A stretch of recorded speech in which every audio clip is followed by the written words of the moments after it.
Hi అండి. నమస్తే. Welcome back to Vishwandi recipe. ఈరోజు మీరు చూడబోతున్న రెసిపీ వచ్చేసి నోరూరించే రెస్టారెంట్ స్టైల్ లాంటి వెజ్ పులావ్. సింపుల్‌గా చేసుకునే ఈ పులావ్ చాలా టేస్టీగా ఉంటుంది. అలాగే మనం ప్రెషర్ కుక్కర్‌లో చేస్తాం ఇక్కడ. త్వరగా కూడా అయిపోతుంది. రెస్టారెంట్ టేస్ట్‌కి ఏ మాత్రం కూడా తీసిపోకుండా పొడి పొడిగా టేస్టీగా రావాలి అంటే నేను చెప్పే ఈ టిప్స్ అన్నీ ఫాలో అవుతూ వెజ్ పులావ్ని చేయండి. As it is restaurant taste అయితే వస్తుంది. అలాగే ఇప్పటివరకు మన ఛానల్‌లో ఎవరైనా ఫస్ట్ టైం గనుక చూసినట్టయితే తప్పకుండా సబ్స్క్రైబ్ చేయండి. పక్కనే ఉన్న బెల్ ఐకాన్ అయితే ప్రెస్ చేయండి. ముందుగా 2 గ్లాసుల వరకు రైస్, ఇక్కడ 2 గ్లాసుల రైస్ అంటే హాఫ్ కేజీ రైస్. దీన్ని నీట్‌గా వాష్ చేసుకొని వాటర్ పోసుకొని ఓ 40 మినిట్స్ పాటు నానబెట్టండి. ఇప్పుడు స్టవ్ ఆన్ చేసుకొని ప్రెషర్ కుక్కర్‌ని పెట్టేసి దాంట్లో 3 స్పూన్ల వరకు నెయ్యిని వేసుకోండి. ఈ 3 స్పూన్స్ నెయ్యితో పాటు 4-5 స్పూన్స్ వరకు ఆయిల్‌ని కూడా వేసుకోవాలి. ఇందులోనే 1 స్పూన్ జీలకర్రను కూడా వేసుకోవాలి. ఈ ఆయిల్, జీలకర్ర అనేది కొంచెం ముందు వెనుక అయిపోయాయి అంతే. ఈ ఆయిల్ కాస్త వేడెక్కిన తర్వాత 5, 6 పచ్చిమిర్చిలని మధ్యలోకి ఘాటు పెట్టుకొని వేసుకోండి. చిన్న ముక్కలుగా అయితే అస్సలు కట్ చేయకండి. ప్రెషర్ కుక్కర్ కదా త్వరగా ఉడికిపోతుంది. అలాగే మీడియం సైజ్ ఆనియన్‌ని 2 కట్ చేసి వేసుకోవాలి. 4-5 వరకు ఫ్రెంచ్ బీన్స్‌ని, అలాగే 2 క్యారెట్లు, 3-4 వరకే ఆలుగడ్డల్ని కూడా ఇలా చిన్న ముక్కలుగా కట్ చేసి వేసుకోండి. దీంతో పాటు కట్ చేసిన పుదీనాని, 1 కప్పు వరకు పచ్చి బఠానీలను కూడా వేసుకోండి. టమాటా కాకుండా మిగతా ఏ వెజిటబుల్స్ అయినా గానీ మీరు ఏవైతే ఇష్టంగా తింటారో ఆ వెజిటబుల్స్ అన్నీ కూడా ఇందులో వేసుకోవచ్చు. ఇప్పుడు ఇలా వేసుకొని ఓ 5 నిమిషాల పాటు ఫ్రై అయిన తర్వాత ఇందులోకి మసాలాలను కూడా యాడ్ చేయాలి. ఓ టీ స్పూన్ సాయి జీరా, 4 లవంగాలు, 3 ఇలాచీలు, ఓ టీ స్పూన్ వరకు మిరియాలు, ఓ చిన్న జాపత్రి ముక్క, ఒక స్టార్ అనాస, 2 బిర్యానీ ఆకులు, ఒక మరాఠీ మొగ్గ, 10-15 కాజు, వీటన్నిటిని కూడా వేసుకొని ఆయిల్‌లో ఓ 10 నిమిషాల పాటు ఫ్రై అవ్వనివ్వండి.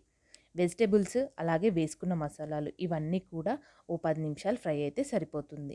మరి ఓవర్‌గా కుక్ చేయకండి. మనం ప్రెషర్ కుక్కర్‌లో ఉడికిస్తున్నాం కదా! త్వరగా ఉడికిపోతుంది. అందుకని మరీ ఎక్కువసేపు అయితే ఫ్రై చేసుకోకండి. ఇప్పుడు ఇందులోకి 1 ½ స్పూన్ వరకు సాల్ట్‌ని వేసుకొని ఓ 2 నిమిషాల పాటు కలిపేసుకోండి. ఇలా సాల్ట్ వేసుకున్న తర్వాత మనం ముందుగా 40 మినిట్స్ పాటు నానబెట్టుకున్న బాస్మతి రైస్‌ని ఇందులో వేసుకొని కలుపుకోవాలి. రైస్ వేసిన వెంటనే వాటర్‌ని వేయకూడదు. ఈ రైస్ ఆయిల్ అలాగే నెయ్యితో పాటు ఓ 5-10 నిమిషాల పాటు ఫ్రై అవ్వాలి. అలా ఫ్రై అవుతేనే మనకి పొడి పొడిగా వస్తుంది. రైస్ పొడి పొడిగా రావాలి అంటే మాత్రం ఖచ్చితంగా 5-10 నిమిషాల పాటు ఫ్రై అవ్వాలి. ఇలా 5-10 నిమిషాల పాటు ఫ్రై అయిన తర్వాత ఒక గ్లాస్‌కి 1.5 గ్లాస్ చొప్పున వాటర్‌ని వేసుకోవాలి. ఇక్కడ మనం 2 గ్లాసుల రైస్ తీసుకున్నాం కదా! అందుకని 3 గ్లాసుల వరకు వాటర్‌ని వేసుకుంటున్నాము. ఇలా 3 గ్లాసుల వరకు వాటర్ వేసుకున్న తర్వాత అడుగు నుంచి ఒకసారి బాగా కలిపి ఓసారి సాల్ట్‌ని అలాగే కారంని టెస్ట్ చేసుకోండి. ఇలా ఉప్పు, కారం 2 సరిపోయిన తర్వాత కుక్కర్ క్యాప్ క్లోజ్ చేసి 3 విజిల్లు వచ్చేంత వరకు ఉడికించుకోండి. ఇలా 3 విజిల్ల తర్వాత కుక్కర్ క్యాప్‌ని వెంటనే తీసేయకూడదు. ఆవిరి మొత్తం పోయిన తర్వాత మాత్రమే క్యాప్ ఓపెన్ చేయాలి. వెంటనే కలిపేయకుండా సన్నగా కట్ చేసిన పుదీనా, కొత్తిమీరని కూడా వేసుకొని ఓ 5 నిమిషాల పాటు ఆగిన తర్వాత మాత్రమే అడుగు నుంచి తీస్తూ, పైకి వేస్తూ బాగా కలుపుకోవాలి. రైస్‌ని ఏమాత్రం కూడా విరగొట్టకుండా నీట్‌గా కలుపుకోండి. ఇలా అడుగు నుంచి కొంచెం వెడల్పుగా ఉన్న స్పూన్ తీసుకుంటే పర్ఫెక్ట్‌గా కలిసిపోతుంది. అడుగు నుంచి తీయాలి. ఇలా పైనకి పొడి పొడిగా వేయాలి. చూసారు కదా ఎంత పొడి పొడిగా వచ్చిందో. మనం ఒక గ్లాస్‌కి 1.5 వాటర్ వేసుకుంటేనే ఇంత పొడి పొడిగా వస్తుంది. ప్రెషర్ కుక్కర్‌లో వేసినా కూడా ఏమాత్రం కూడా మెత్తబడకుండా వస్తుంది. ఇంతే చూసారు కదా వెజ్ పులావ్‌ని సింపుల్‌గా ఎలా తయారు చేసుకున్నామో. చూసారు కదా! సింపుల్‌గా వెజ్ పులావ్‌ని ఇంట్లో ఎలా తయారు చేసుకోవాలో. సేమ్ మనకిది రెస్టారెంట్ టేస్ట్ లానే ఉంటుంది. మీరు కూడా ఇంట్లో ట్రై చేసి ఎలా వచ్చిందో నాకైతే కామెంట్ సెక్షన్‌లో తప్పకుండా చెప్పండి. అలాగే ఈ వీడియో గనుక మీకు నచ్చినట్లయితే తప్పకుండా లైక్ చేయండి.